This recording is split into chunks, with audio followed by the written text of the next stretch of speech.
How about Jonah Jackson leaving us, though? And how do you want to address that moving forward? Do you think the Detroit Lions should acquire a guy? The Detroit Lions should draft a left guard and start him day one. That's what it should be. You should use one of your first picks, the first 4 picks you got in the first 3 rounds, to grab a left guard that starts day one. That's exactly what it should be. I've talked about Cooper Bebe a lot. I love Cooper Bebe, and you could get him in the 2nd or 3rd possibly round. That would be my ideal choice. But if you get Graham Barton in the 1st round, I'm not mad at it. If you get McKinstry or the dude from Frazier, if you get Frazier in the 1st round, I'm not mad at it. This is a piece that it's a plug and play spot at left guard, and I don't have the confidence of my other brother from another mother on the Detroit Lions, Colby Sorsdale, or Yodi, filling that left guard spot on a Super Bowl run.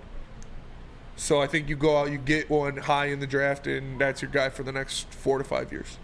So I did a stream with Dose of Dion yesterday. We went live on his channel, shout out, and we kind of had this discussion, and it opened my eyes too, because I was totally down with like grabbing the rookie, plug and play, bam.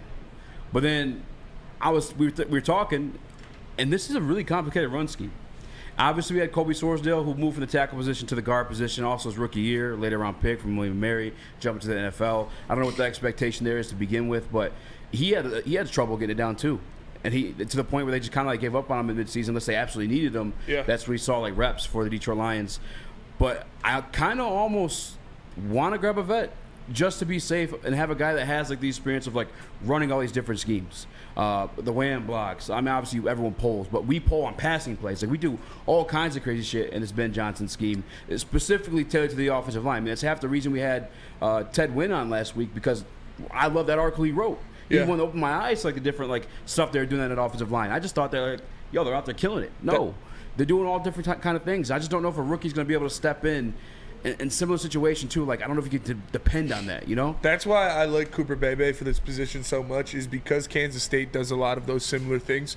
It's not as complex as a Ben Johnson run play as well, or obviously not as complex as Ben Johnson's run scheme.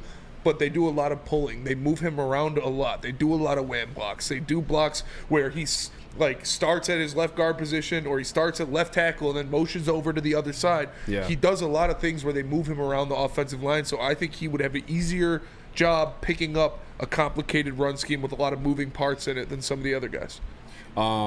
Steve Wild says, I signed Zettler for a year. That's the guy from the Baltimore Ravens. That's also the name that Dose of Dion brought up. But even those guys, like, yeah, they're veterans in the NFL, but they're not veterans in Ben Johnson's offense.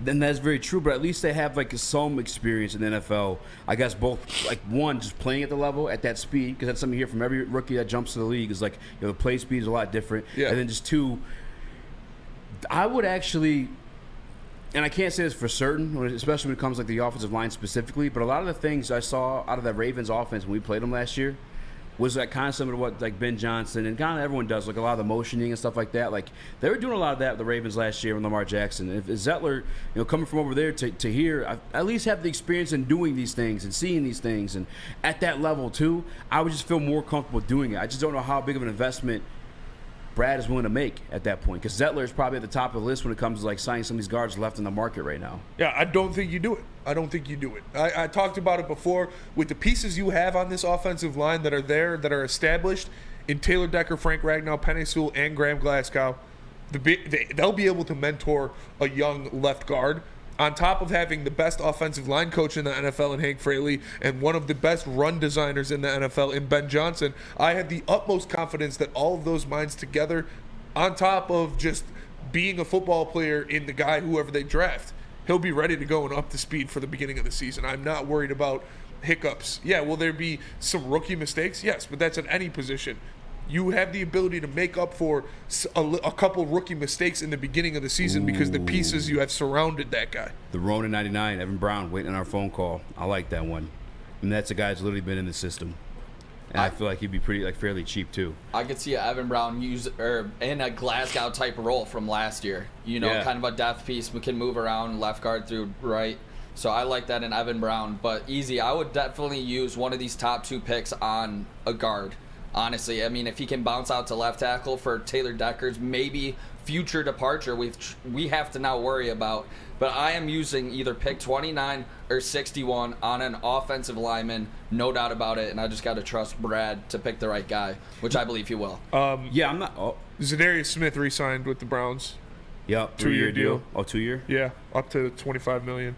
Good for them. Sorry, I'm looking to see something too. I think. By the way, if you sign Zettler, I'm not opposed to like still drafting that offensive lineman.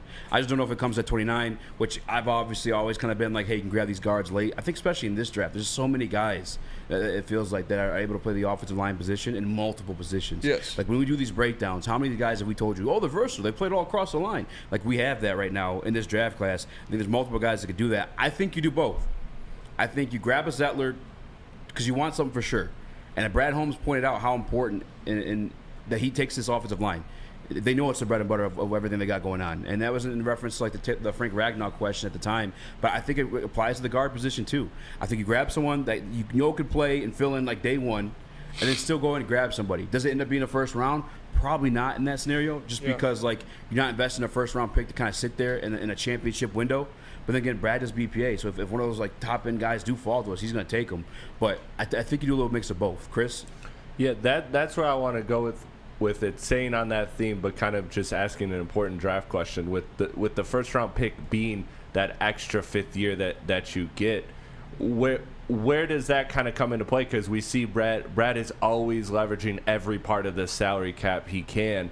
And just finding the nooks and crannies that make it work for him. So that fifth year, is it more valuable to have a young guard prospect on a 5-year contract, or a cornerback or defensive edge? Like we're seeing what these edge rushers are going these for. Guards are signing today. I mean, we had a guard sign $100 million deal today.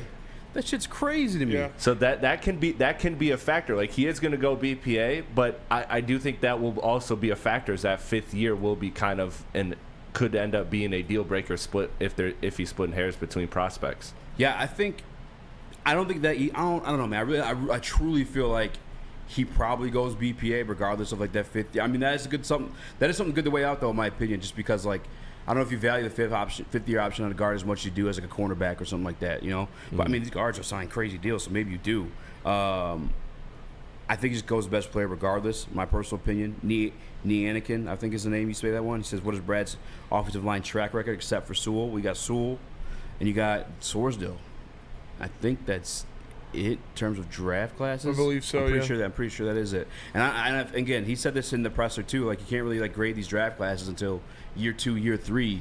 I'm not ready to grade Sorsdale and what that pick is. And by the way, it's also a fifth rounder from, you know what I'm saying? So I'm not like, the expectations aren't here with it anyway. So, but I mean, solid track record. Sewell's a generational guy. Everyone knew that coming into the draft too. But I mean, he had the wherewithal to take him. Yeah.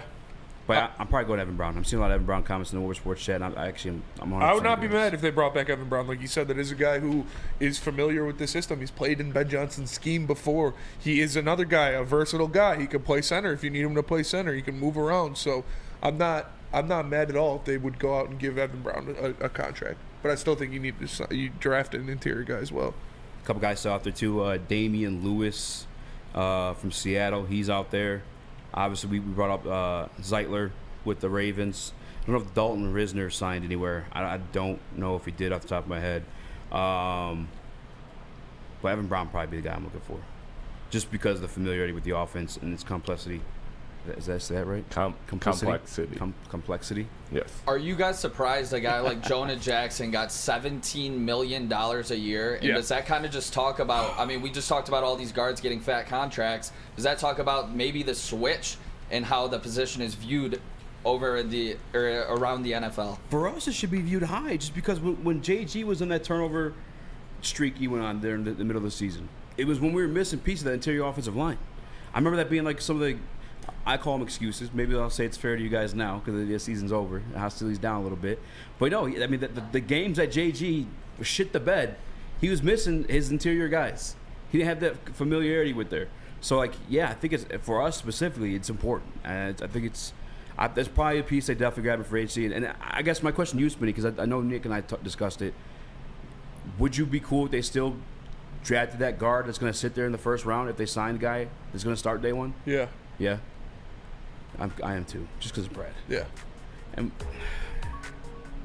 I probably won't actually, if I'm being honest. Like when it actually happens, I'll probably be like, what this name was there? You know, I'll be freaking out about something like that. But No, it's I'll never question another Brad Holmes draft pick. He gets his guy he wants, and more often than not, that guy turns into a stud. yeah.